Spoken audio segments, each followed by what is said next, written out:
Një mbrëmje e veçantë ishte ajo e së premtes në teatrin Aleksandër Mojsiu, ku ngjitën në skenë Orkestra Simfonike e Forcave të Armatosura me korin italian Canticum Novum di Solemeo, një koncert premier me pjesë të kompozuara nga kompozitori i mirënjohur amerikan Dan Forest, i cili ka dedikuar një vepër Papa Franceskut, që u nda nga jeta pak ditë më parë.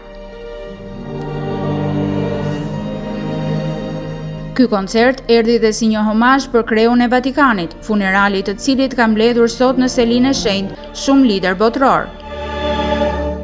Sono due opere di un compositore Dy pjesët e repertorit i përkasin një kompozitori mjaft të shquar, Dan Forest. Në veçanti, Pater Noster është e veçantë pasi është marrë nga fondacioni ynë, Brunello and Federica Cucinelli, që është në një vend të vogël në Perugia, dhe i dedikohet Papa Franceskut, i cili u nda nga jeta pak ditë më parë. Për këtë arsye, ky koncert ka edhe një domethënie më të rëndësishme.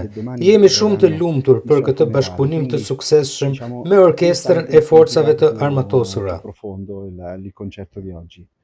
Për dy nga instrumentistet pjesë e orkestrës dhe forcave të armatosura, ky është një koncert vazhdimësie që mbart emocione të veçanta. Jemi shumë privilegjuar, patjetër është një emocion i veçantë, si është hera e parë që ne bashkëpunojmë me italianët, me korin dhe me dirigentët. Para 2 javësh në fakt ishim në Paris, ku bëjmë një bashkëpunim me Gardën Republikane të Parisit dhe sot jemi në Durrës. Paqja dhe dëshira për të jetuar ishin mesazhet që u përcollën nga ky koncert. Ky është bashkëpunimi i parë i Orkestrës Simfonike të Forcave të Armatosura me korin italian, që sollën një mbrëmje vokalo simfonike për Darsi Dursak.